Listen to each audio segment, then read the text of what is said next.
This is the Detroit Sports Podcast Network. Detroit is the greatest! Straight up light you on fire for a Coney dog right now.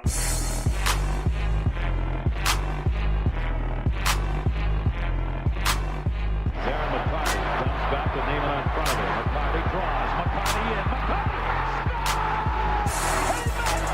He Darren McCarty!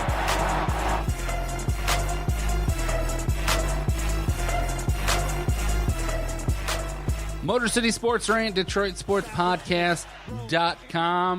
Again, I am Jason Jarvi, not here again this week. Vinny Stubbs, he is out there making money, and I can't blame him. You gotta take care of yourself first, but just know that I am here for you, the fans, and also here with me, as always, is John the Doc Macaroon. Here comes the money. Here we go. Money talk. Here comes the money. Got the television going, got everything entertaining lined up. I'm looking forward to this fun Motor City Sports Rant podcast coming off of a great Sunday in Detroit sports. And I appreciate it, and I appreciate you locking the door so we're not going to get murdered.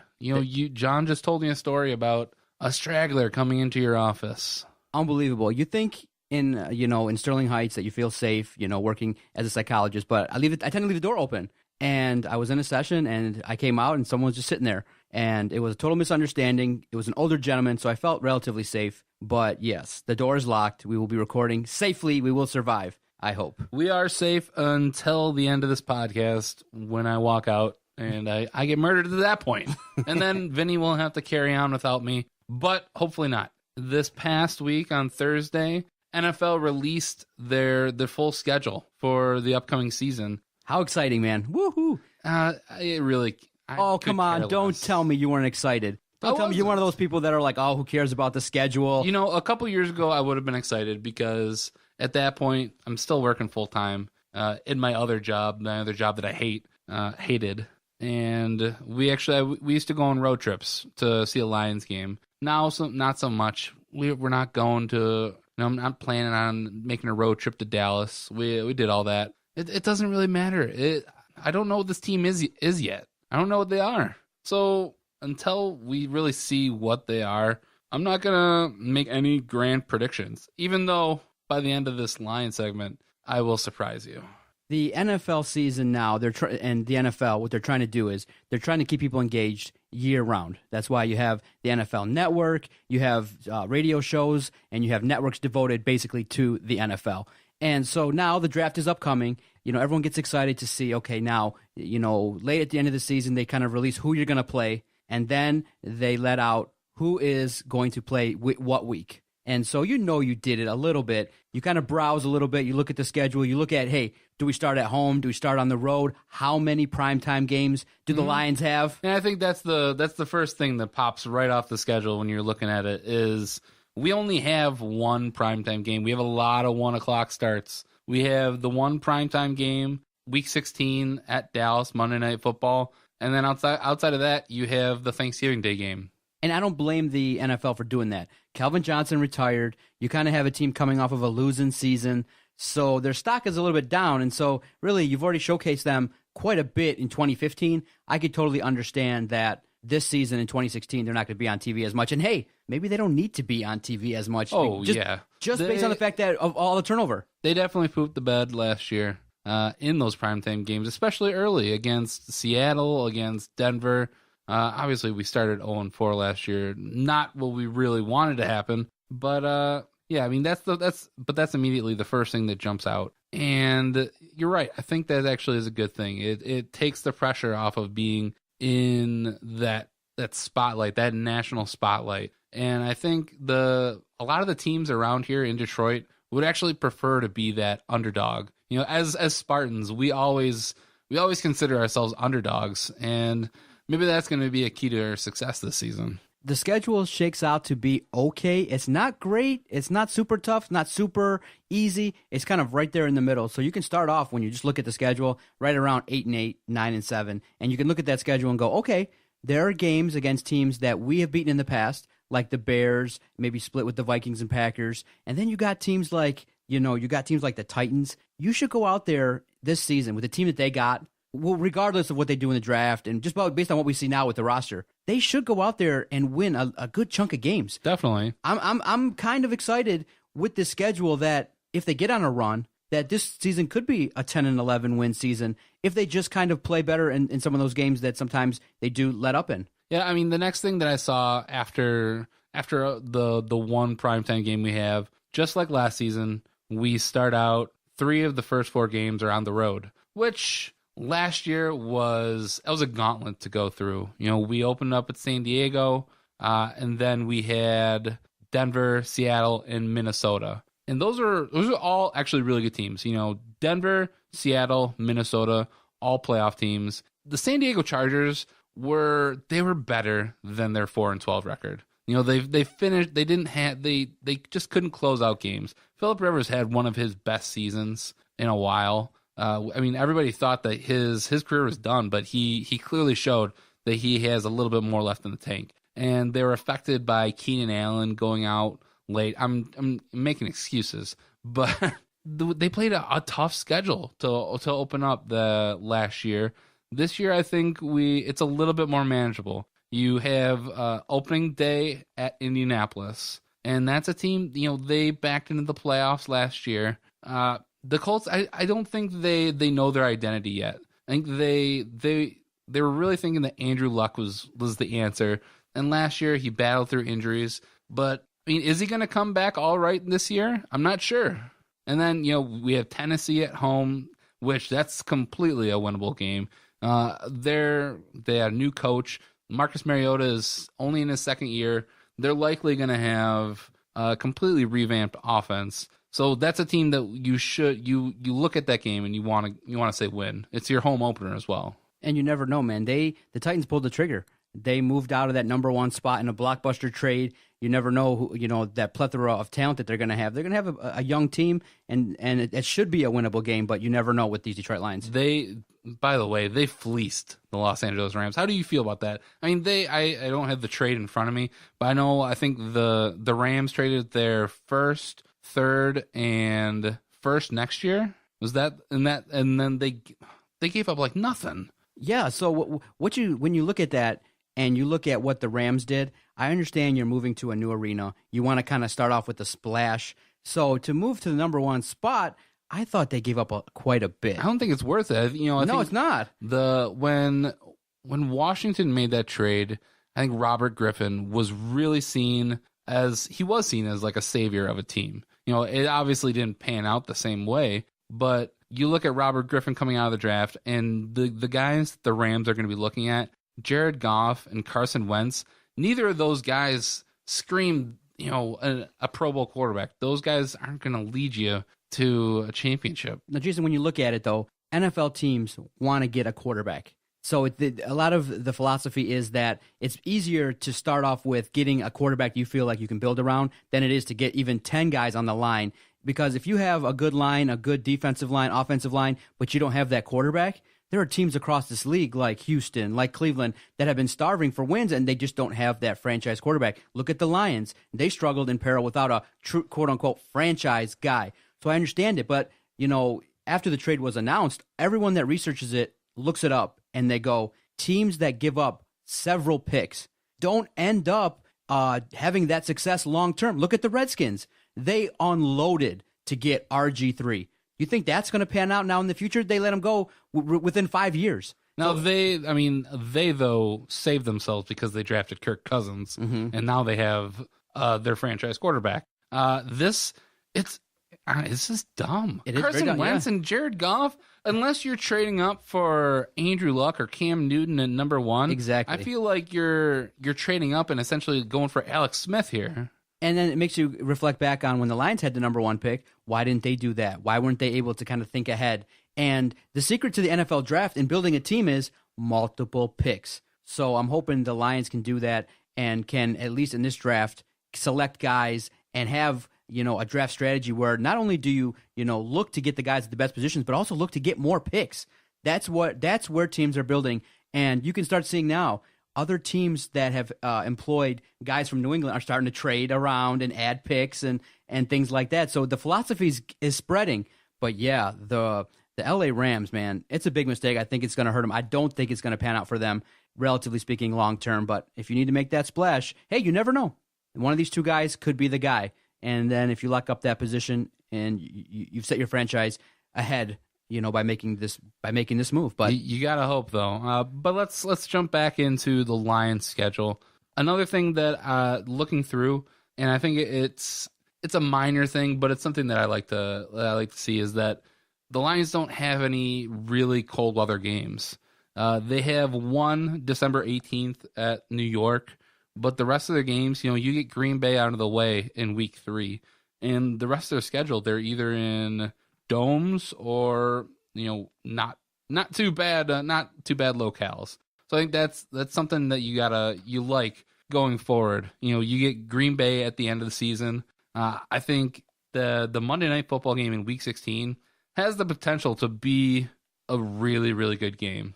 If the Lions, if they perform the way that they can, I think that it really could have playoff implications.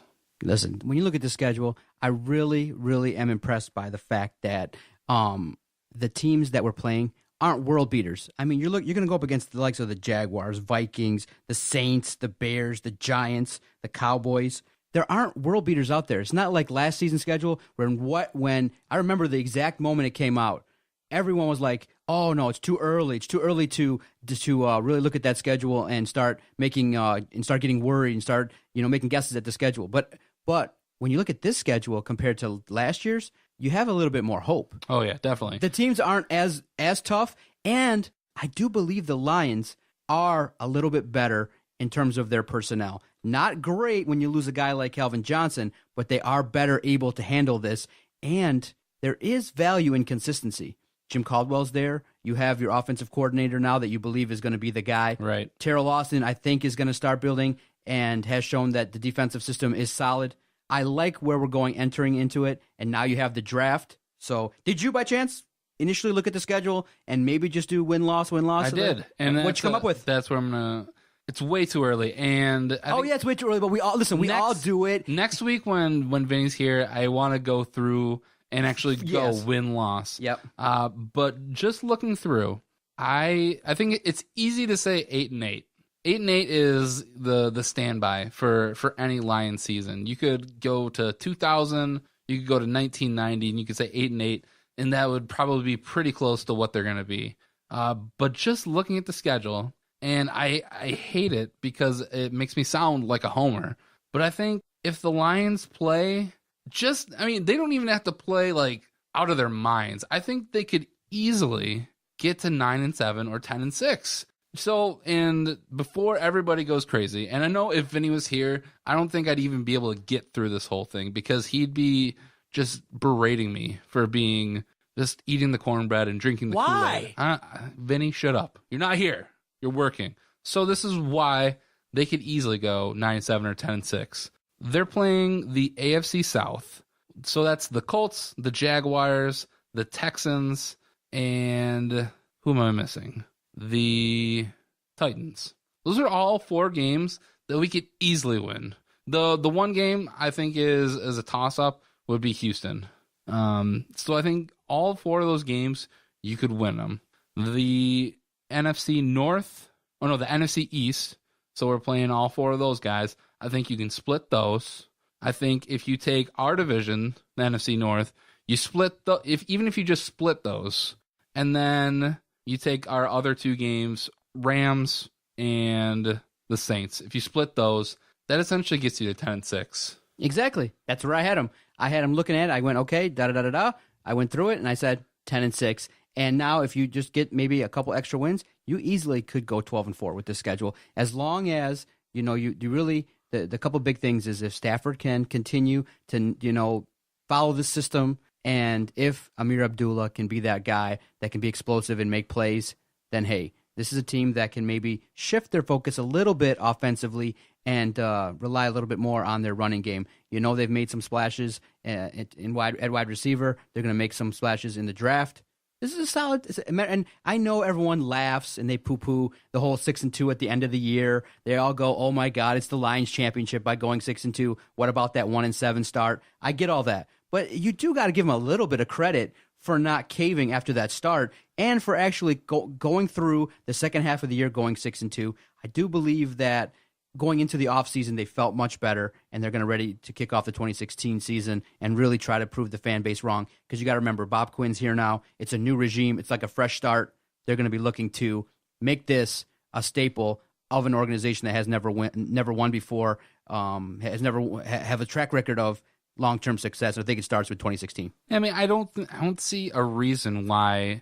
I don't see any reason that somebody could tell me why they couldn't go 10-6. Exactly. You know, I'm sure, and I'll play Vinny Stubbs right now. If I asked him why couldn't the Lions go 10-6, and he would say it's because it's the Lions, and that's not a valid thing. I think it's okay to expect more from this team. Well, we're a season removed from 11-5. You know, yeah, we went 7-9, but I think it's okay to look at the schedule and say 10-6 is attainable. Now, I completely agree. There's something about the Lions where stuff just happens. And probably at some point we're going to see that, and it's going to be the organization's ability to adapt to those and to move on. And you know, we're going to have to wait to see until January 2nd to see where they really shake out. So there was some news in terms of the waiver transaction wire and things like that this past week. So I want to get your sense, and I know that the Houston Texans have quarterback problems. They, on Hard Knocks, the opening segment was Bill O'Brien sitting around a meeting, and he was bitching like, "There's nobody talking about our quarterbacks." And he was really confident, trying to be boastful, and was like, "I really like these two guys." He goes, "I understand why, but in the end, both of them, Mallett and Brian Hoyer, no longer with the Houston Texans." Brian Hoyer is out there. He's rumored, speculated to kind of be in the market to probably go to Pittsburgh. They're going to try to, get his services. But what do you think about Brian Hoyer? Would he be a serviceable backup if they went and brought him here? I think Hoyer could be a serviceable backup anywhere, really. He has the ability to be a starter on a team. I think he's right at that fringe. I don't think he's at his peak. I think the only way that he would be a winning quarterback is if he had a perfect team around him. You put him on the Patriots right now. I'm not sure if he can do the same things that Tom Brady does. I think he needs to have an all-star cast around him. If you put him on the Lions, I think he'd definitely be a step above Dan Orlovsky. But I don't think if Stafford went down for an entire year when we had to rely on Brian Hoyer, I think our season's probably still going in the tank.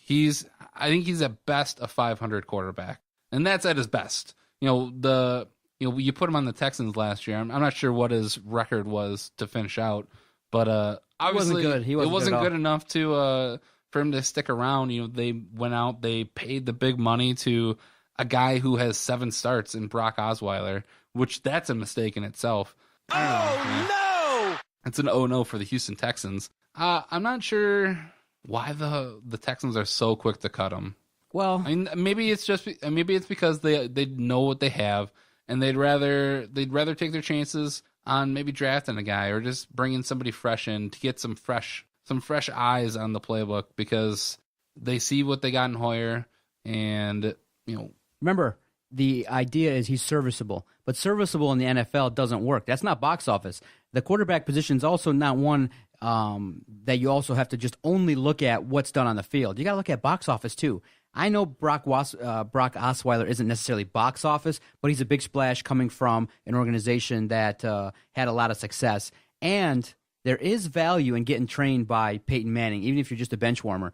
So sometimes, there's a lot of weight placed on guys that just sit a little bit and kind of learn. Look at Aaron Rodgers. He didn't get just thrust in there like a lot of quarterbacks. He sat, he watched, he observed, he learned. And then once he got in there, he was ready to go. So I do believe in that philosophy, whereas look at Stafford. He just came in and he got thrown to the wolves, and he was injured his first couple of seasons, wasn't even able to get on the field. So his development got delayed. And so I think that's really the philosophy I would go with if I was running a team, is get a quarterback, have a nice veteran, let the youngsters sit, But in this now society, it's almost impossible. So what are you going to do? Yeah, it's unfortunate. But Early results on the poll at Detroit Podcast is hell no. Don't bring him here. Oh, not to bring Hoyer? Really? What was the other option? Oh, there's only two options: yes and hell no. Yes and hell. Really? You don't want to? Oh man, you really want Dan Orlovsky over Brian Hoyer? I think. Why do you want Dan Orlovsky? I think that people are thinking initially Brian Hoyer sucks, and so if he could, they seen what he was able to do at Houston. It wasn't a lot. He threw a couple picks in key situations that he wasn't supposed to, and when you lose your job to Ryan Mallett for a game or two, it doesn't bode well for your stock. If the question is, do you want Dan Orlovsky or Brian Hoyer? I say Brian Hoyer. But if you say, do you want Brian Hoyer, or would you rather the team draft somebody like the Nick Sudfeld from Indiana? They probably take the draft pick. Yeah, I think that's what people are probably thinking too. So I get it, people. You were misunderstood, John. This is your fault. No, I just say, do you want to go get him? Well, obviously, if you go get him, he's probably going to slot above Orlovsky, don't you think? Yeah, but we're not going to have Orlovsky and Hoyer on our team. There's no way that we didn't want to have Kellen Moore on our team. Yeah, that's true. So, oh man, the Lions. We'll definitely talk a lot more about the Lions next week with the draft coming up, and hopefully Vinny can convince me that the Lions aren't going to go 10-6 and why they're going to go 2-14. And before we end the segment, though, I did not watch all the schedule coverage. I mean, 2 to 3 hours devoted to the schedule at this point in time is kind of ridiculous. But I was excited. You should be excited because it's an opportunity to kind of start the initial phase of prepping for the season. Now, it starts off with the schedule release. I always get into it. Now, the next week you have the draft. Then you can start geeking out and then starting to prep for mini camps and training camps. It's not the schedule for me. It's the draft. The draft is the start of the season because at that point, then you know who's on your team. Okay, I can't convince you. I mean, I tried. You can't convince me. That was exciting, dude. I was excited. Well, all I can do is tell you this. You excited for the first round of the Masters too? I didn't watch a single stroke of the Masters this year. I'm a fan of golf, but lately, not really. But I can just tell you this: the playoffs, the Pistons, Red Wings gets good engagement on our Twitter page. I just lit up a simple hey, the schedule's out, hallelujah. Triple the engagement in terms of people I just asked, what do you think of the schedule? We had, a lot of people with this, that, they come up with ideas. Everyone does it. But yes, it's, it's one of those fun things because the NFL is the number one sport and you have to kind of attend to it. And that's the sport. I get it. That's the sport that gets you the most engagement. So I was but I'm into it. Not the in-depth breakdown, stuff like that. I just go into, okay, I'm looking at the schedule. What's it like? We're talking about it now. What's the breakdown? What's the end result going to be? And now, you're not kind of thinking along the same line. 7, 8, 9 wins, 10 to 12 if they have a supreme season. We'll see. Well, that's it. Why not us? Why not us? Why not us? Why not us? I'm going to get angry if we keep talking about the Lions more. Okay. Let's talk about the teams that are actually playing right now in the playoffs. When we come back, we'll talk about the Red Wings and the Pistons playoff series. You're listening to the Motor City Sports Rant on DetroitSportsPodcast.com. Let me tell you about my friends at Fanatic U. Head on down to Fanatic U where they have it all from jerseys, hats to autographed bats. Now with 6 locations in the metropolitan area, Garden City, Taylor, Southfield, Fraser, Novi, and now their newest location in downtown Detroit right across the street from Ford Field. The boys love it and so do I. Fanatic U, everything for the fanatic.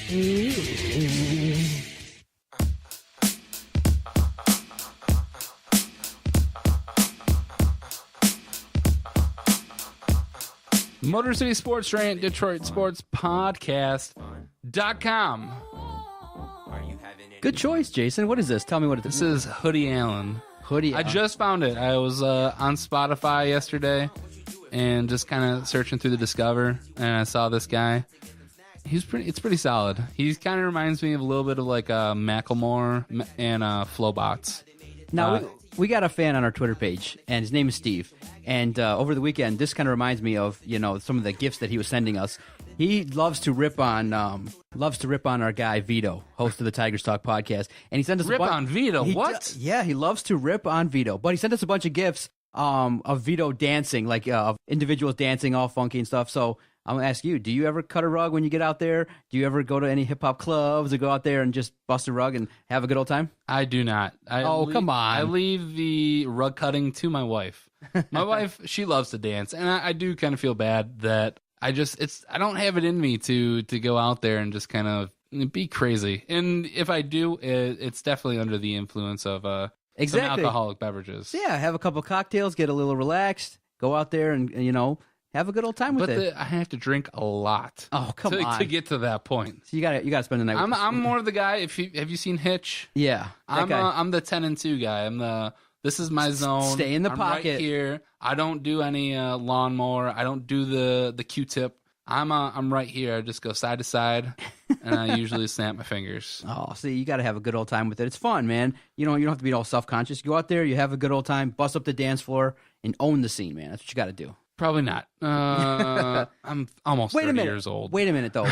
You told me that, and I saw pictures, you were on the drum roll with the Pistons. You got to have a little bit of rhythm. I was on the spare tires. I do have rhythm. I'm not gonna lie. Okay. I can do choreography. Okay. And I'm very perceptive of it. So don't you have to do something with the spare tires, like perform or do something in front of the... It's different. It really is different from going out on the... And I'll revise this. I will go out if we go out to like a bar. I'll do the line dancing type stuff. Like they have, and it's not like your, what is it? The one with the Stevie Wonder song, right? The Hustle. It's not just that. It's like they have some more modern dances. I will do that, but I don't have enough rhythm in me or cool moves to go out there and be like Chris Brown, all that cool stuff. I want to do that, and like I see the videos, I'm like, dude, I can do that. And then like I might try it for a second. I'm like, oh God, I feel so dumb. As part of Spare Tires, you performed and were doing your thing in front of the Palace crowd, right? Was it the early crowd or halftime, or when would you do that?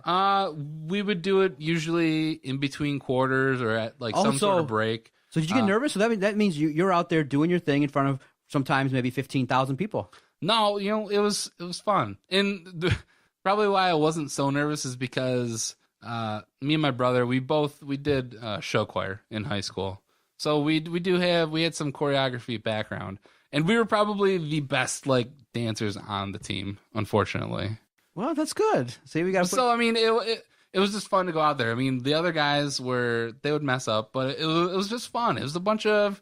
It's funny to watch a bunch of fat guys dance. Yeah, see, and no, you guys made a name for yourself. That was something that a lot of people talk about. Is they had the drummer guys, and they had sometimes the guys that would flip and the animals sometimes. But the Spare Tires earned a spot, and they earned a lot of quote unquote little local fame. Definitely, and the best part about Spare Tires, we went to a lot of games. It was really cool. We were there for Spurs game 4, I think, of the NBA Finals. Oh, so nice. That was really cool to be a part of that.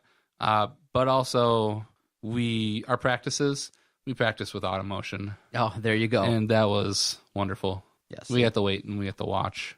Delightful. Very delightful. But anyways, let's... Speaking of not so delightful, the opening game, let's talk about the Pistons. The Pistons. Yeah, they played a tough game. They ended up losing 106-101. I think it was... The score shows it was a little closer than it actually was. They came out really tough the first 2 quarters, had a lead going into... I think they actually had the lead going into 7 up the 7 fourth quarter. And they built the lead up to 7 with about 10 minutes left. And then they just kind of fell apart. You knew that Cleveland was going to have a run at some point. Do you know who scored after that timeout when we were up 7? They took a timeout. They go to commercial break. You know who got the call and took the shot and made that 3 right after the timeout? Who? Richard Jefferson. I didn't have a clue that guy was still in the league. I was like, come on, get out of here. Then he went and jacked up another one. He's still in the league. Yeah, I mean, they killed us. They made a run, killing us with threes.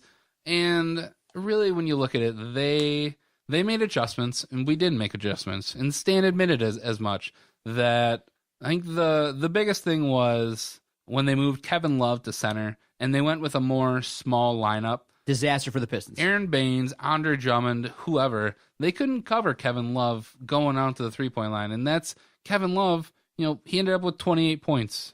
He killed us. Yeah, if Kevin Love's going to shoot around 50% and he's going to be able to, have that success playing center, yeah, it's going to be a long series. You're going to have to do a lot better job. I asked the question on our Twitter page, okay, if Andre Drummond can't guard him, if he can't, he's not used to guarding on the perimeter, who would be the option? A lot of people said KCP, but a lot of people said a name that didn't even really see the floor a whole lot.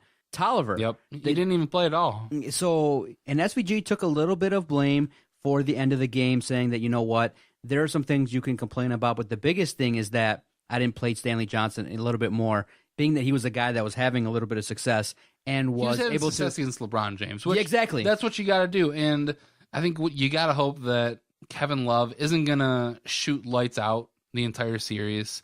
But Tolliver would definitely give you a little bit more speed to cover him when he's out there. And yeah, Stanley Johnson, Stan said it, that he was really debating having Stanley out there instead of Marcus Morris or Tobias Harris, and he just decided to stand pat because the starter five, that's what really worked for him at the end of the season. So it was only game one, and I think so. Coming out of game one, do you come out of it having hope or a little bit of feeling crushed because they shot the ball so well in the first half? Morris played really well. You had an offensive flow like you've seen. Morris played well, but he scored 19 in the first and only he had a free throw. You want to know why? Because he was chasing after LeBron all, the first half, and he got tired. You could see some of the shots Morris went short. and Harris, they played way too much. They both played 40 minutes, where Stanley Johnson, he only played 16 minutes. You got to get him more involved. I think you need to see more Anthony Tolliver. I want to see some Jody Meeks out there. Reggie Bullock, he played really good in the time that he was out there. I'd rather see Jody Meeks over Steve Blake, because I think Jody Meeks gives you, you saw in that last game of the season that he still has that shooting touch. You need to see him more game 2 and the rest of the series if we want to compete. And that's something we're also I think we need to figure out a smaller lineup, because that's really what the Cavs did to us with Kevin Love at center. They played small ball, and that's essentially what the Warriors did to them in the finals last year when they had Andre Iguodala out there at center. So we need to find some way to combat that. And I'm not sure if that's, benching Andre Drummond, because Drummond, even though he had a double-double, it was not it's not a double-double to be proud of. He had 13-11, and essentially he had one block, and that was it. He didn't seem very engaged in the beginning of the game. You didn't really see him get going until towards the end of the second quarter. We either need Drummond to really step it up in the next game. You need to see him come out from the opening tip and to bring it all. A couple talking points that a lot of people are looking at and exploring is, okay, the Pistons are a young team. This is their first go-round. I mean, they talked about it ad nauseum in the beginning of the game that 4 of the 5 starters had never been in the postseason before. So this is all new to them. I get that. But now, at this point in the season, you've played Cleveland quite a bit. You are able, throughout the course of 3 quarters, to shoot well, to hang in there with Cleveland. It just kind of shows a little bit that mentally, 100%, they're not 100% with it, to go 48 minutes strong. Because once they were up 7, nobody in Detroit was confident they were going to pull it out. Everyone knew Cleveland was going to make a run. And what did Detroit do? They kind of folded a little bit. They kind of turned the ball over. And the guy who actually had experience, your point guard, the guy that's now the franchise guy, or one of them, he had that, really meltdown and that technical foul, and that kind of cemented the game. So do you say, okay, it's youth, or do you say, you know what, this team really has to step it up mentally, and they deserve a little bit of criticism for how they folded at the end of the game? I do. I think they have to be more mentally tough. I think Stan Van Gundy needs to put them in better situations, because they can't put themselves into the game. I think Stan needs to figure out the right combination, and I get it for game 1. I kind of give him a pass in game 1, because I get leaving in your starters and trying to win with that, because that's really how you got to the playoffs. And when you saw the Pistons, when all 5 starters would end up in double figures, we had a really good shot of winning that game.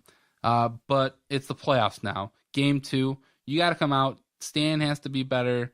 He has to put them in better positions. The team needs to be more mentally tough, and it starts with Reggie Jackson and Andre Drummond. That technical is disappointing, to say the least. Yeah, it's not something you can do. And I'm not sure what I wanted to hear from Reggie after the game. I think it's probably better that he said that he didn't regret it, because I think that's more of what the leader would say. I think if he just comes out and he gives you the lame duck answer of, yeah, I get it, I shouldn't have done it, we just got to move past and go to the next one. It shows that he has some fight in him, that was it a foul? Maybe, maybe not. He just needs to move on, and he needs to make the right decision in game 2. So we texted a little bit during the game, and I was really surprised by your reaction because I thought the Pistons. Yes, I understand. I recognize that they're young, but I also recognize that they had a chance to steal game 1. They shot lights out. You don't think they're going to perform like that again. And another player that was very disappointing, Tobias Harris. He was really off on both ends of the floor. And I texted you, I'm like, Tobias is choking like a bee. And you're like, it's only game 1. I was like, I don't understand, knowing that each and every game in a 7-game series tends to be important. I know it's the opening game of the series, but nobody expects you to win. Nobody expects you really to even take a game or two. I'm surprised by people's reaction saying that, it'll be great for them to, just win a game, or it'll be, solid for them moving forward to win a game or two. No, it'll be solid to compete. It'll be solid to show some mettle. It would have been solid if they had actually held on when Cleveland made that run.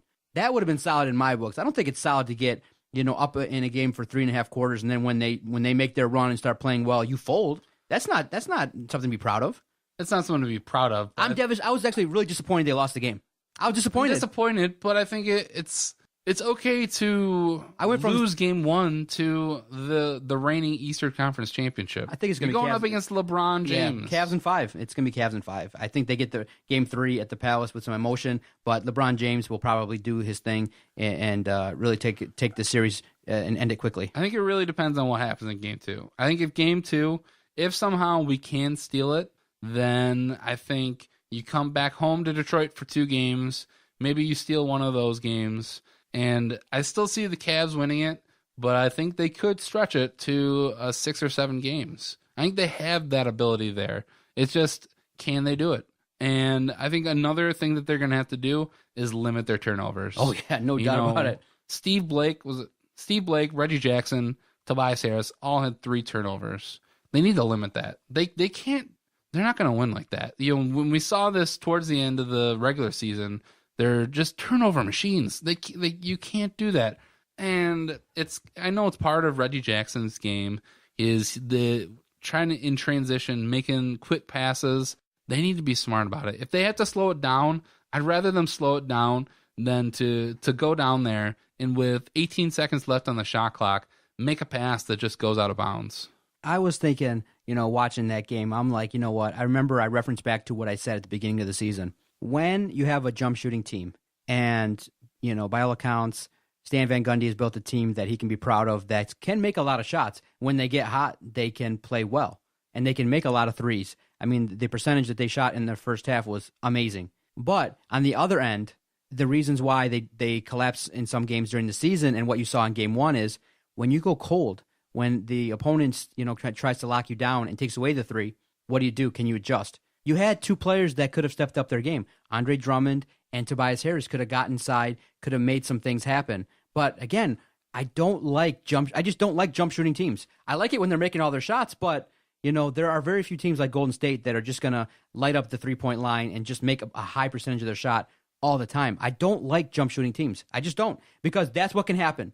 In the future, if the Pistons make the NBA Finals or they progress with this kind of team, they're going to have to really establish more of an inside game, and Andre Drummond just has to evolve. They should have went more. Andre didn't score a point in the first half. They should have established him, got him into rhythm, and make him a focal point because he can be a guy that can drop 25 points. He's a matchup nightmare. But he started to, fade a little bit at the end of the game, and, his left-handed hook shot was okay. The right-handed wasn't so good. But they should have made him more of a focus. I just don't like jump shooting teams because when you go cold, this is what happens. You blow, I don't like to feel uncomfortable when you're up 7. That was weird, a weird feeling, because you knew they were going to go cold and turn. You knew it was going to happen. I don't like jump shooting teams. I would like a more, inside out game with the more focus on the inside. Tell me what you think about this. If the Pistons go out in game 2, it's another tough game. Stanley has another really good game. Tobias Harris kind of has a similar performance as to game 1. Game 3, do you start Stanley Johnson over Tobias Harris? Maybe try and get that going right from the get-go. You got Stanley Johnson guarding LeBron James. Maybe hit Tobias Harris. Maybe him coming off the bench, he can provide more of like an instant offense. It's tough to sit here and say it based on not seeing the game, but really, in all honesty, Cleveland's just better across the board.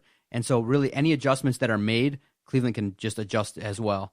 So it's one of those situations where the opponent has to play a factor in this too. Kevin Love, Kyrie Irving, LeBron James, the surrounding cast is just really good and solid. And pick your poison. You stop LeBron, Kevin Love can go off for 30. You stop those two, Kyrie can take over a game. I mean, he had some solid moves, and that one play he kind of made Reggie Jackson look a little bit silly getting to the hole. So it's just one of those situations where it's a tough matchup. I hope they can repeat what they did and get close to that level. But I just would like for the Pistons to be more mentally tough and to show Cleveland what they're made of, and they can maybe get a game or two. I think they get at least 2 games in this series. I hope so, because I don't see Kevin Love and Kyrie Irving both scoring the way that they did in every single game. Does the extended time between games help the Pistons or hurt? Next game's not till Wednesday, whereas the NHL is every other day. I think it hurts them because I think them as a younger team, they're more streaky. Yeah, they're more streaky, and we've even seen it where in back-to-back games where they won't have it game 1, but then they come back in the back-to-back game and somehow they're playing a better team, but they're playing lights out. Give him more time. You're playing a veteran team that they're going to be tired. If the Cavs do make another run to the finals, that will have been they're playing a lot of basketball. And that's one of the things that I'm not a huge fan about the NBA is all that time in between games. Wow, it's way too much. It is way too much. It's really it's the pander to the All-Stars. Yeah. Well, I'm excited. I actually was excited to actually sit down and just watch the Pistons, and now to be analyzing them in the postseason and to get that. This is invaluable experience these guys are getting, and you hope that they. And the good thing is though, right away you knew they weren't intimidated by Cleveland. They weren't awed by the moment, and I'm happy to be actually talking about executing and the mental part of the game and being able to match wits with one of the best teams that's expected to get to the NBA Finals. I'm happy to be talking about it. It's fun. It's good. And the Palace, Friday, Game 3 is going to be lights out. It'll be a fun vibe, and you hope the Pistons can put on a good show. Yeah. But it's nice to see Stan Van Gundy, when you see the BS calls made for LeBron James, actually stand up for the team and say, listen, we have to kind of be aware that LeBron's going to get what he's going to get, and let's just be more mentally tough and stay with it. Mm-hmm. And I do believe in the future, after seeing what Cleveland was able to do trailing, they now know. First 3 quarters, hang in the game. Fourth quarter is where you earn your paycheck, and let's see if Reggie can actually step it up, because you allocated money. So based on the money that was allocated to him, you expect more. So go out there and deliver and show us why we've made you the franchise guy. You've been in the postseason before. You have the experience. You're the leader. Go out there and lead, and let's see what happens. This team is fun to kind of peek into and explore. So Game 2 on Wednesday night, the Cavs are favored by 10 right now. Oh, take the Pistons in the 10. Yeah, but do you think take the Pistons in the 10 to win or just to cover? To cover. No, I like Cleveland coming back to Detroit up 2-0. LeBron is doing his thing. He basically was made a facilitator in that first game. And Kevin Love, you think that all of a sudden the Pistons are going to be able to make that adjustment when he plays center? I just think that the Cavaliers kind of know that they're the better team, and they just have to execute. And I do believe they're going to try their best. I think it's going to be a case of Stan Van Gundy, and that's why I think they're going to win Game 2. I think so. I hope so. He's what we've put all of our hopes into for this team. We've said this since he came here, that we trust in Stan, we believe him, and I think he's gonna get his team up for Wednesday night's game. And I think they're gonna go in there, they're gonna give it everything they got, and I think they're gonna beat them. They're gonna come back 1-1. I still don't think they beat them. They don't take the series. But it's definitely gonna turn into a dogfight here. Can't wait to see it. Now, speaking of dogfight, man, once Justin Abdelkader threw down in Game 2, what an amazing shift, and one that we all talked about. I mean, basically, in the first 2 games, the Red Wings laid down. They were getting out-hit, out-hustled. They came back to Detroit down 2-0. But at the end of Game 2 was a turning point in this series, in my opinion, and something that had to happen maybe earlier in the series, but I'm glad it happened when it did. Justin Abdelkader rocked the dude at the end of the game with hammer fists, and it kind of brought life into the series. And, I mean, the Red Wings reacted. They did everything that everyone said. Insert Smith, insert AA a little bit more, change goalies. They haven't really inserted a little bit more. He's still playing. He's under 10 minutes a game. But he played those 10 minutes in the first 2 periods. They held him out for defensive reasons. We all get it. But he did play a lot in those first 2 quarters in those first 2 periods in Game 3. So he did play a little bit more. It just they held him out in the third. So I still want to see more of him, and I'm so grateful when I saw that the lines and I saw that Applicator was on line 3. I was so happy. I mean, didn't I say why is Applicator why is he on a top line? He has no business being on line 1 or line 2 on a line with Pavel Datsyuk or Henrik Zetterberg.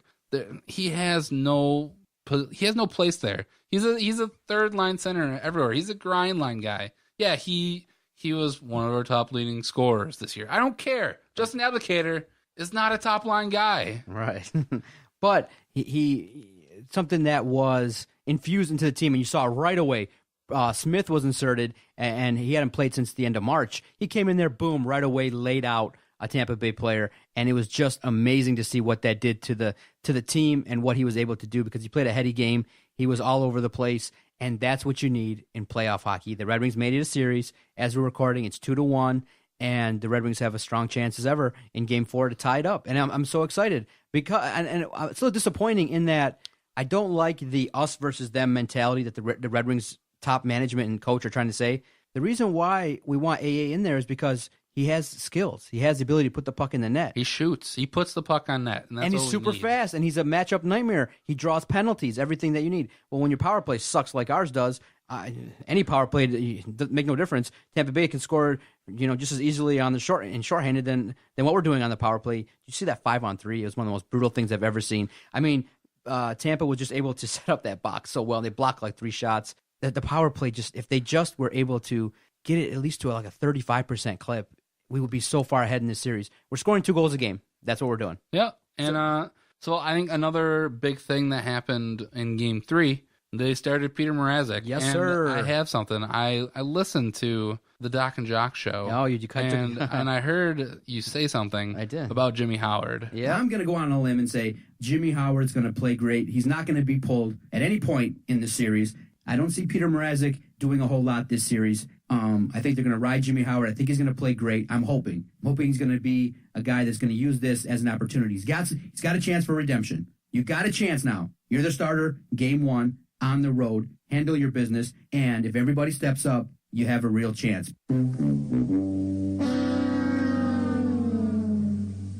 You can't blame Jimmy Howard. I get it, and I saw that because you're absolutely wrong on your prediction. Yeah, but yeah, I get it. You can't blame Jimmy Howard for almost any of the goals. None of them. I went through before I came here, and I made sure to look at every single Tampa Bay goal.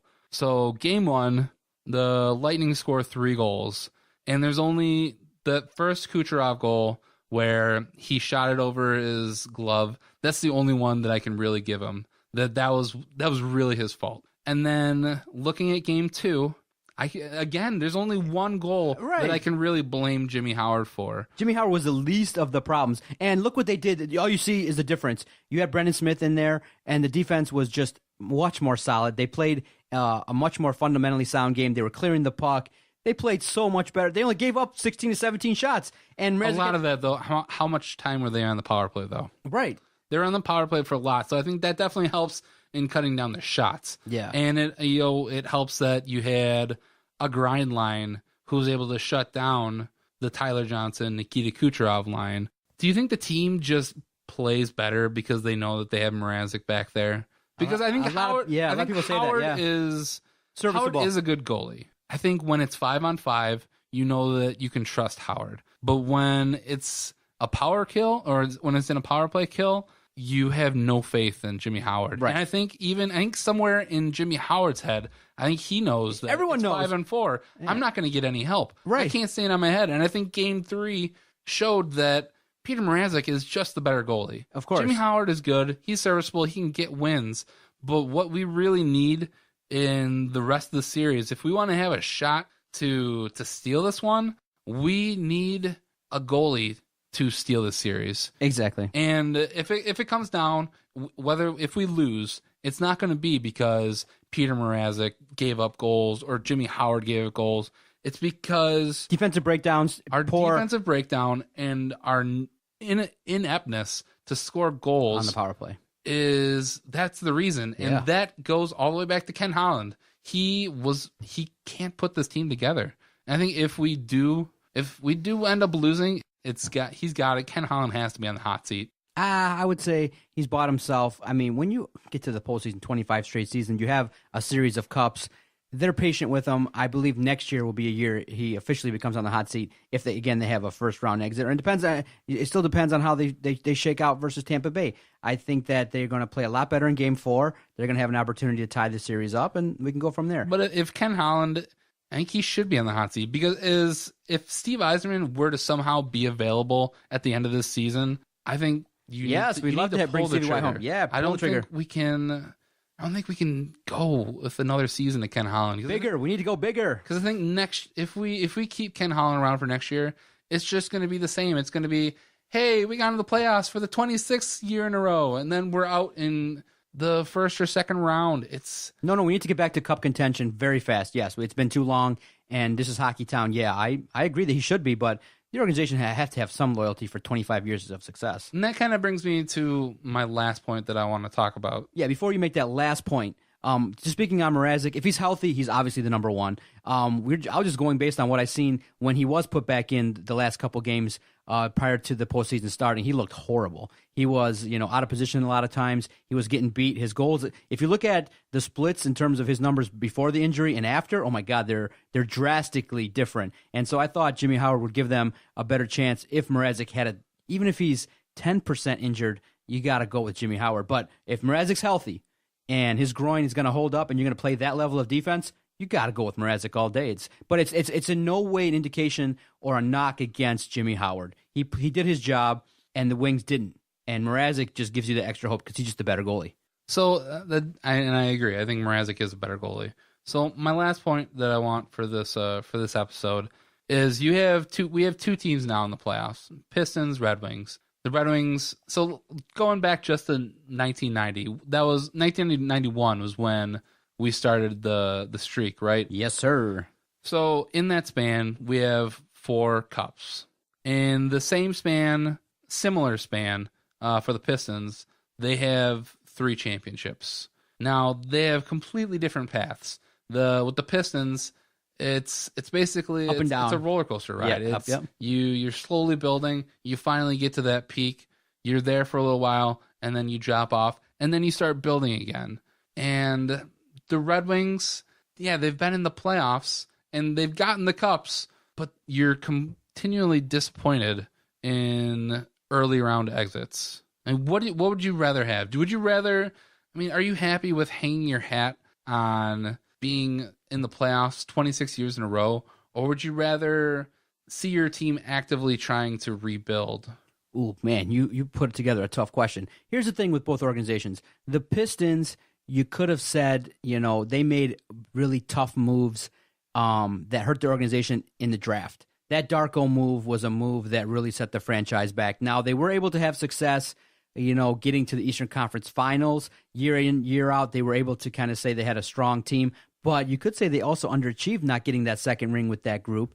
And you could have had that. You could have had, maybe not such a long lull after you could have had a dynasty, basically. You could have had maybe a longer run had you had Carmelo or you had somebody else, or not. Maybe you could draft Carmelo and he could be a guy like Allen Iverson, who's an anchor that's causing you problems. The Pistons, they were just, Joe Dumars at the end just started making moves with big time money that just didn't work out. The Red Wings, on the other hand, are kind of like the opposite. They built, through the draft masterfully in terms of, because they were so successful, they were always picking later. And they would go out there and really use the European scouting, better than a lot of people. And you got to also remember, the NBA, I don't think, has ever been in a situation where you had an unlimited cap.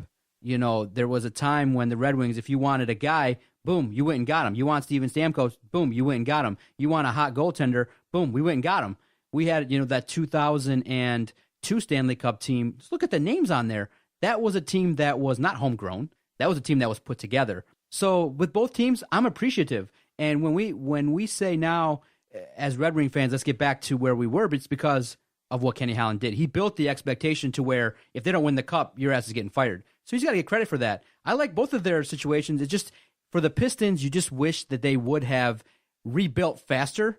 And now the Red Wings are starting to see the same thing. You want them to rebuild a little bit faster. And in the salary cap era, it's not easy. It's not easy to do that. When all things being there's a cap, then you're not going to get all the free agents. And that's why there is a cap, is that you're going to have talent dispersed throughout the league. But I think that the Red Wings deserve the ultimate credit for getting to the postseason. And you can now start to look at some of his moves in this salary cap era, and you can nitpick, yes, for but sure. Don't you think it's a little bit more disappointing for the Red Wings to be in the playoffs as many times as they have, get 4 cups? I get it. 4 cups is amazing. But they also lost in 95, lost in 2009. They've been to the finals and lost. Right. They've had success, even though not winning at all. They've made deep runs. But then you look at the Pistons. Yeah, they had those 6 straight trips to the Eastern Conference.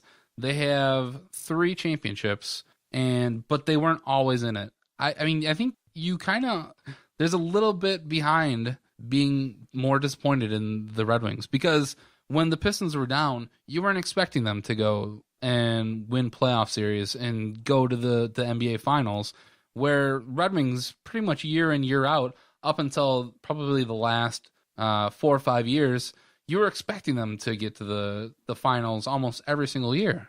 So you're saying that I think at this point, and you're more disappointed in the Red Wings. I think you have to be more disappointed in the Red Wings because I mean, last year, did you expect the Pistons to make the playoffs? No. I mean, there was a short period of time when there was the beacon of hope of Brandon Jennings, but at no time last season did you think that the Pistons were going to be in the playoffs or have any hope of getting to the NBA Finals. But I think last year you could have said that for the Wings. You said, "Hey, they're finally gonna. I think they're gonna get it this year, and they have a chance to make it deeper." Yeah, no, it's the Red Wings were used to success, and getting not advancing far since 2009 really is partly due to the fact that when you hitch yourself to Jimmy Howard and you don't have the defensive prowess like you used to, then you're going to have problems. And then towards the tail end of Mike Babcock's tenure in Detroit, you started the transition to a youth movement.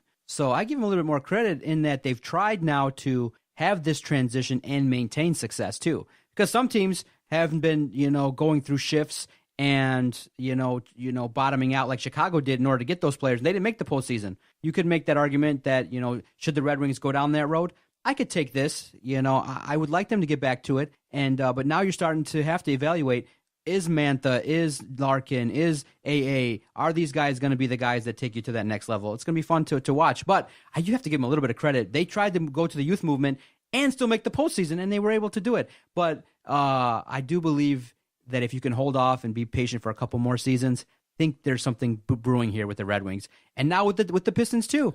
I just feel like with the Pistons, all you need is one superstar. One. Just go out there and get us that one guy in the fourth quarter when we need a bucket to go get it. That's all I'm starving for that. The Red Wings, I think, are headed in the right direction for a long time. If Mrazek stays healthy and these pieces start to filter in, I think we're going to see something good here. You just got to be a little more patient, Jason. So you predict a Game 2 loss for the Pistons.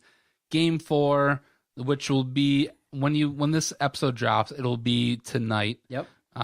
Game 4, what are you predicting? Will be the quintessential overtime game. It'll be 1-1, and it'll be whoever gets that lucky shot. This is the one. The one you always see where it's going to be really close, and Tampa's going to be a lot hungrier. They might score first, but it's going to be so important for the Red Wings just get out to that first goal. Score early. You've seen the difference in play when you score early in the NHL postseason. But this will be that quintessential game that'll be muck it out. The Red Wings might get out to that lead 1-0 early and just hold on to the very end, give up that late goal, and whatever happens in overtime will dictate what happens in the series. So what are you saying? Overtime? Win or loss? Tampa Bay, Tyler Johnson sneaks in and scores past Mrazek. We'll be down 3-1. I hate when you bring up overtime games because that's exactly what I see.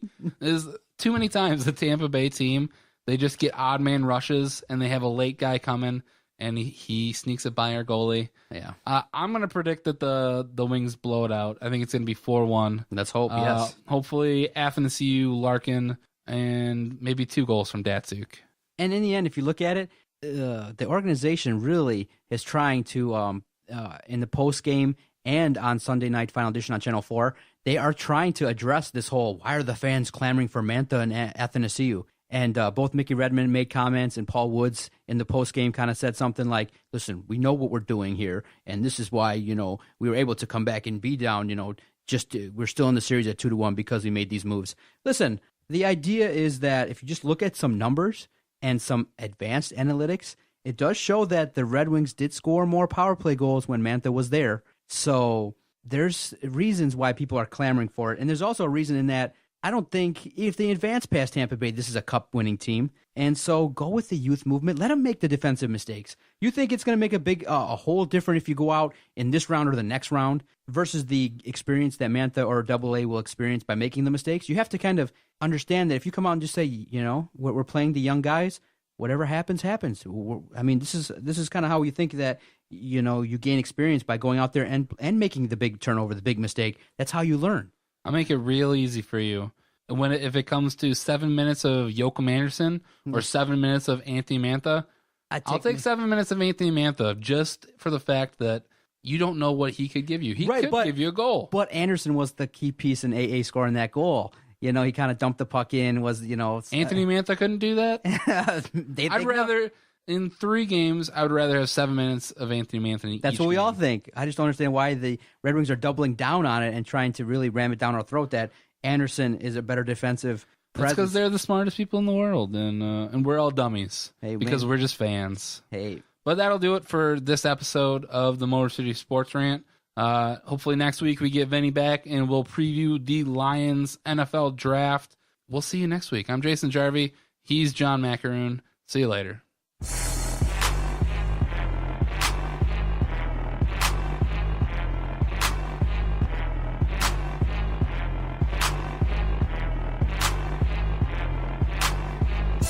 Okay, nice idiot. You. Bye-bye.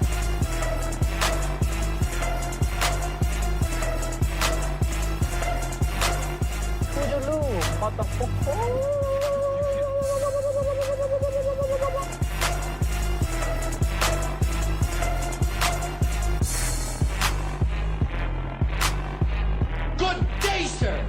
I said good day.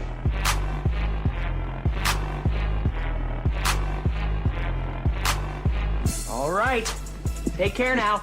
Bye-bye then. Loser.